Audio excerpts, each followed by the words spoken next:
Good evening, ladies and gentlemen. Good evening, Madam. Don't panic, it's not the news yet. We have a little exclusive. We're really fortunate Sam has popped in to have a kind of post-Olympics chat with us.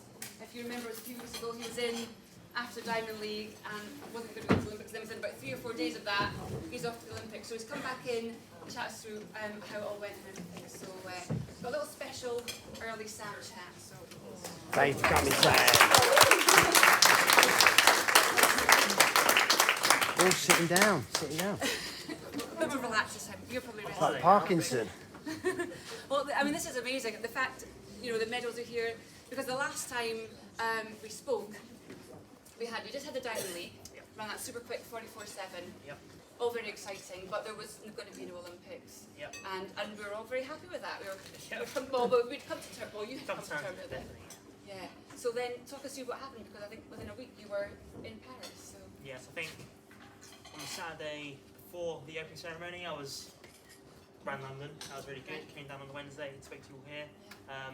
Then I think on the next Saturday after that, the following weekend, I was back training. I think it's the timeline. Can't remember now. But watched the opening ceremony the day before in my house, everything like that. And then we saw online that one of the 4x4 lot had been had to be withdrawn through injury. Everyone in my group was like, "Surely that means you're going to be picked, right? Surely that means you're going to be picked." Yeah. And we asked this question when I ran the time in London: is there any chance I could get picked? Yeah. Even if someone gets injured, they're like, "No, sorry, you weren't on a named reserve." We sent the team out 2 weeks ago, and unfortunately, the team was named and the reserves are named, and it has to be one of them. So I was like to my teammates, "No, it's not possible." We've been told categorically it's not going to happen. Yeah. So I got my training still, think, "Oh, that's a real big blow now, because someone who was in the team originally is gone, so there is a space, but I can't take it, unfortunately." And then 45 minutes later, I see on my watch that I have a call from the selector. I was like panicking, trying to find my phone. I think I went over to my phone, I had about 7 missed calls from him, because I was obviously on the other side of the track and it wasn't connecting to me. And then he had a voicemail saying, "Sam Reardon, you better pick up this phone, otherwise you'll be very disappointed." I was like, so I got on the phone real quick and was like, "Hello?" And he was like, "Yeah.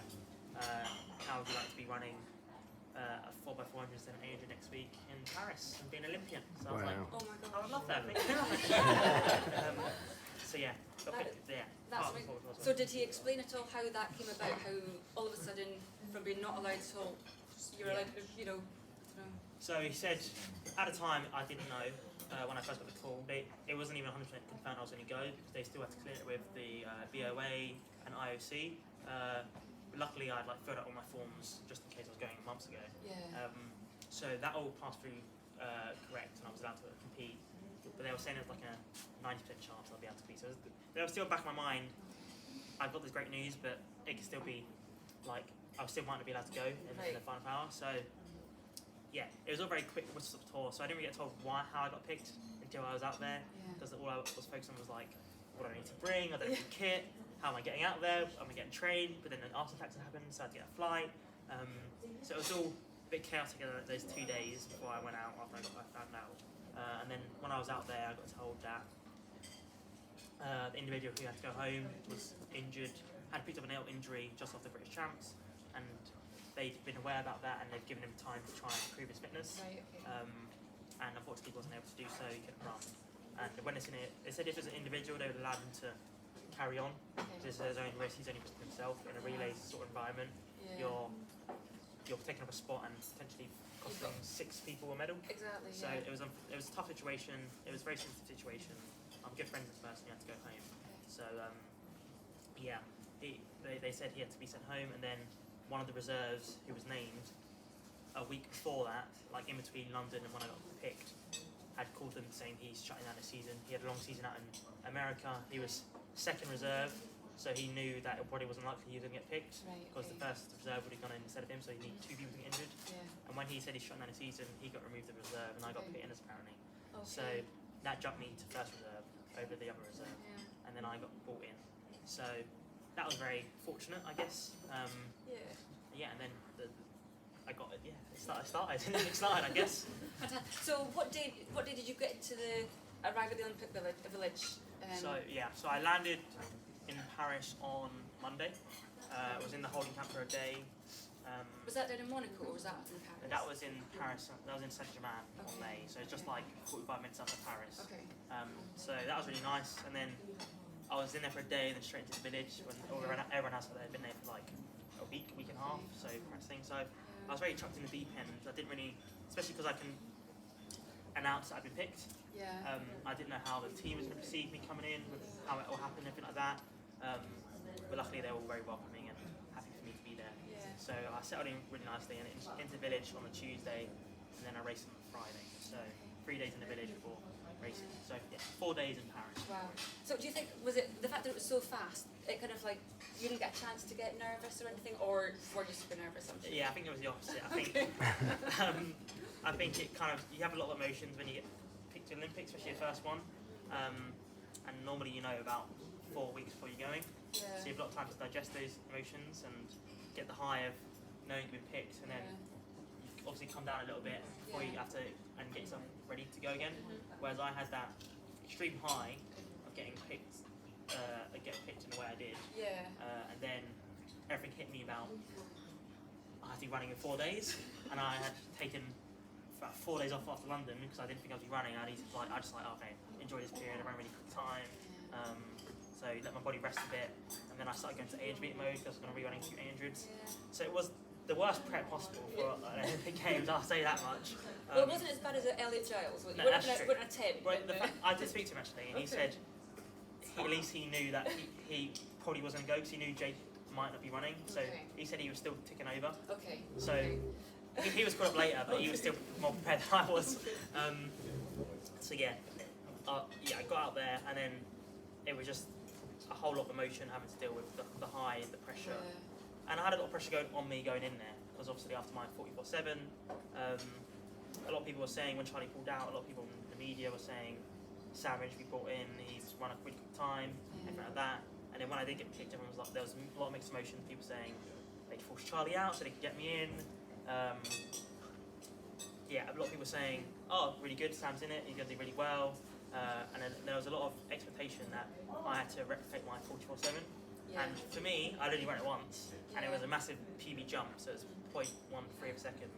That's, you don't know if that was just a one-off or everything went really well on London. And if that's not replicated on another day, what am I going to run? So before that, I'd only run 45.9. So, and I remember you saying actually when we spoke, like what was, we're saying, what's next? Like, I want to run another fast time to back up that 44. Exactly. So I had an opportunity to run that back, back that up. So a lot of people come to me, oh, you got to perform like you did in London, but that was when everything was perfect and everything ran well. So that was a lot of pressure that everyone expected me to be that sort of runner and not the 45.9 runner, which I was also really happy being a 45.9 runner 2 weeks before that. So that was a lot of expectation for me to come in, and I kind of got the sense straight away that I was going to be put in that team in the Strike 4. Right. Yeah. So I knew there was 4 other guys in the mixed squad who weren't running, who had been picked for 4 weeks, thinking they had a chance of running.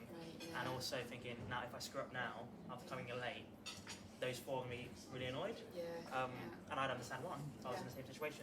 So I had a lot of that to deal with. A lot of people in media were, saying stuff online and stuff like that. Trying to work it all out. But, Did you get a chance to speak with those guys? Like, did you train together? Yeah, they're all really good guys. But obviously you can tell that they're desperate not to be picked. Yeah, for sure. And that's, I obviously understand why. Luckily, everyone got a run apart from one person, which was really unfortunate. But he was a massive part of the team. He really helped us all a lot behind the scenes. And he was a massive support for all of us out there running. So huge shout out to Ben. Really good bloke.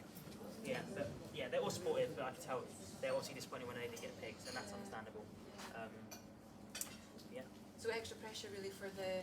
So did you know quite early on that you were named in the team that would run in the heats and the mixed relay? I think we found out a day before. We found out we had a big meeting with the boys and girls. They told us who was the 4, 2 boys, 2 girls, and who were the reserves. And then they told us also that Amber would be coming in with Nicole for the final, and that was a switch. And in the mix, you can only have once to change. So I knew I was running. I got 3 hours running in the final. So that was also another pressure that Lavia, who was in the 400 individual, was committing to running the mixed relay. And if we didn't make it through to the final, she's run an extra run for nothing. Yeah. So that was another pressure on, and another pressure on top of that was running first leg, which I'd never done before in my life. Okay. So to do a first leg, which is very different to any other leg in the 4x4, and again is very different to the 400 individually. Yeah. To get for the first time in an Olympics, in the first ever Olympics, was a lot of pressure. So I didn't really know how it was going to go. I was hoping it was going to go right. Luckily it did. But yeah, I was very nervous.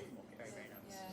Well, so when I was watching your race, a lot of people, a lot of the athletes had said after their race, they'd say it was quite like home games almost, because there were so many Brits in the crowd and stuff. So I was watching your race and I was thinking, oh God, you're going to be so nervous out there. But you know, just had the Diamond League with the whole 60,000 British crowd. I was thinking, I wonder, was it a little bit similar to that? Did you then were you able to like use that and just like, right, I'm going to, when you were in London, like, I've got this opportunity, I'm going to take it, rather than getting nervous from it, you took it. And so was it a similar situation I'd say like that, or? In some ways it's similar, but it was But a whole different. amplified a whole lot more, because it's London 60,000, but I think when I ran it, it was only probably about 3/4 full probably at the time. So this one was 75,000 people, so another 15,000 for that, and it was packed out every single day. And you can hit the warm-up track is right next to the stadium on the outside, so you can hear the noise when you're warming up and the atmosphere, and the buzz around it is massive. So warming up, I was like, really feeling the pressure, and then I walked out, and like I said, there was massive British contingency, so they all cheered when I got called, but my family were on the first bend in the corner, so when I was standing on the start line, I could see them, and they were cheering me, and that kind of calmed me down a bit, and I'm like, okay, back to normality. And it's just, I've always dreamt of being here, so just take it all in, and just try and do what you can do. But I was trying to wipe my hands to keep them not so sweaty. I was like, trying to dry them off, and I was all in my head was, don't full start, and don't leave the battle on the floor when you start. So there were my 2 thoughts, and after I got those like first 5 steps, I was like, okay, let's just get this done now. Let's do what I know I can do. Yeah. And so talk us through that first race, because it was you had a great run, but maybe not. I don't know. Was it good? Was it good for you? Were you happy with it? Yeah, I was. We knew what we had to do. The job was to come top 2 in our heat to get a better lane for the final, everything like that. So that one was just a feeler. I knew we were capable of doing it, and when I handed over, I think I handed over in like third or fourth position, and I knew we had a shot, and I knew the other guys would help us get to that position. So I was like, all right, that was good. Hoping for a bit better still individually, but first run and first leg, got a feel of the different marks where I'm pushing from, because like the 400, the 200 meter mark is halfway around the second bend, so you feel like you feel like you need to kick at the 200 meter mark normally, but that's when 140, 150 meters into the race, so you have to wait, and then you only get to 300 halfway down the home straight sort of thing. So it's a lot different, but once I finally ran it, I was like, okay, my first time doing it, I know what I'm meant to be doing now. It's obviously going to be different, a different lane in the final, but it's along the same lines. So that calmed me down. And then I just knew in the final I needed to, me individually, I needed to jump another 5/10 of a second to put us in a chance of a good medal position. And I did that. So I think I did over that. I think I ran 45.7, which was still one of the best first legs Britain's has produced in a long time. So I was happy with that. And then I ran 44.98 in the final. So that was also proof to me again that backed up my London run. 44.7 on the flat and then 44.98 in the first leg on the 400. That's very good. So I was very happy with that. I think someone told me that even Matt Hudson-Smith's never run a sub 45 first leg split. So I was happy. Absolutely. And so like after the heat, were you feeling a bit more kind of relaxed in that, like you're justifying your position? I've got there by whatever means, but you proved yourself in the heat, and were you more relaxed then afterwards going into the final? Or? I think I was still. I think my family would say, because I saw them on the morning of the final, I was still very nervous in the morning because we didn't know. Because I was the slowest, I feel like we had the most. My leg was the most improved one. Speaking, even Michael Johnson today was in the studio. So what's called? I was a bit nervous that they might change me out still. So they could. They said Anne was going to be changed in, but they still could have changed it around. Speaking. So I was still a bit nervous that I might get swapped out, but I didn't.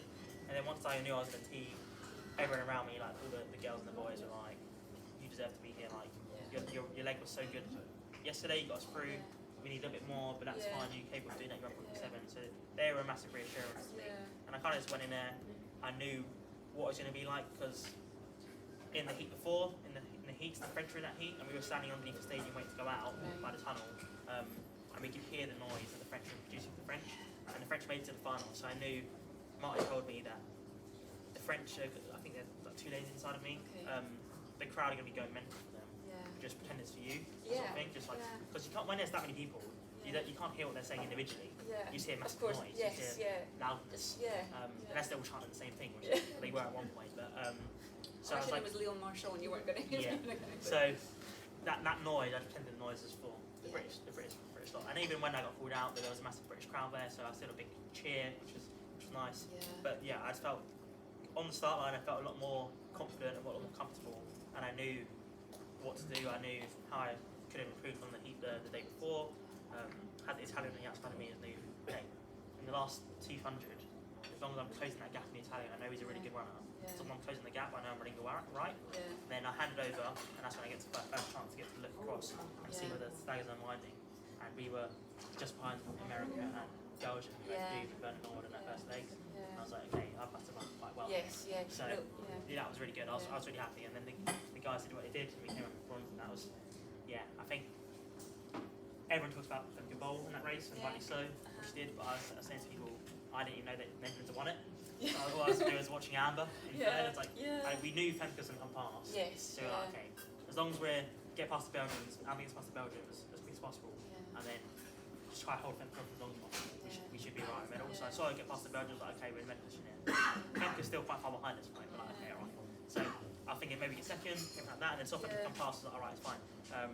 Amber's still on bronze. I was cheering Amber home, and then I looked at the scoreboard and I saw Netherlands won it. I was like, what? How did that happen? But Amber was really closing on the Americans, wasn't she? That was really close. So it was a really high adrenaline moment, and we just went over there, cheered, like all celebrated together. Couldn't really believe what happened. British record. So third fastest time, fourth fastest time ever, third fastest country ever. So it's really something I've ever dreamed of my whole life. And I remember Lavia was telling me, I was no one takes away from us now. That's it. Forever Olympic bronze medalist, runner. It was so surreal. And then doing our lap of honour, I mean, the security were trying to like make it so fast, like just taking it all in. But saw loads of people. So it's fantastic. What a fairy tale, and that wasn't even the end of it as well. But that was just amazing. What a story. Sam, it's fantastic. So one thing that like struck me, I think someone said on Twitter after I won my second medal, was that Sam Reardon was 2 weeks Sam Reardon's had. 2 weeks ago he wasn't even inside the top 10 for the UK 400, and now he's come over to Olympic bronze medal. So it was a whirlwind. It was a good 2 weeks, wasn't it? Very, very good 2 weeks. No, that's super. Does anybody have any questions to put to Sam? Because there was also the 4x4, the men's 4x4 afterwards as well. So touch on that a little bit as well. So you've had 2 Olympic golds. Where do you go from that? Individual, hopefully. Fantastic. A medal in there. So LA, better watch out. So Wales next year as well. Wales next year. So I ran underneath the standard for that, but not in the right period. So start next year, hopefully go out early, get that time again, and then hopefully individual there in Tokyo, and then get my first experience running individual at like a global channels. And what about your 8s? 8s. You're pinching all my questions. Sorry. Back to Ashley. The 8s are in the back burner for at least next year. I think just because how well I ran this year in the 400, it was never the plan to run this well at the 400, especially this year. So running the individual standard for the Olympics, what would have been the Olympic standard, and going underneath the world standard for next year, I think it's really given me no choice. As my first year sort of mostly doing 400 training, but was full 400 training bar the injury. So fully focused on the 400, it's got me to this point, and hopefully without the injury next year, I can jump again. So that would be that's the aim. It's brilliant.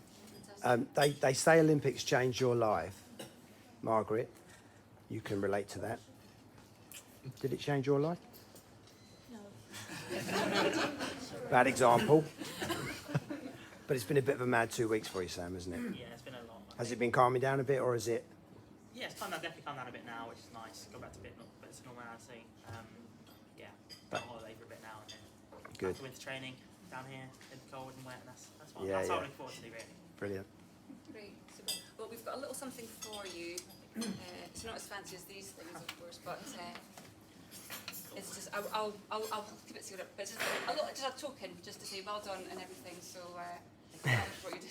You won't be able to probably have it because it's all bad things. Take it on holiday, mate. Take it on holiday, absolutely. Well, thank you so much for coming in. Thank you very much. Appreciate that. Can we have a little look at the medals? Of course, Because not all of us were here on the Monday for the open meet, so we didn't get a shot. But Do you want to hand those around that way? And I'll hand these oh on. gosh, are you Right, sure? Yeah. I trust them. Just wipe your hands when you Yeah. cheers. If you're Thank you, really- Sam.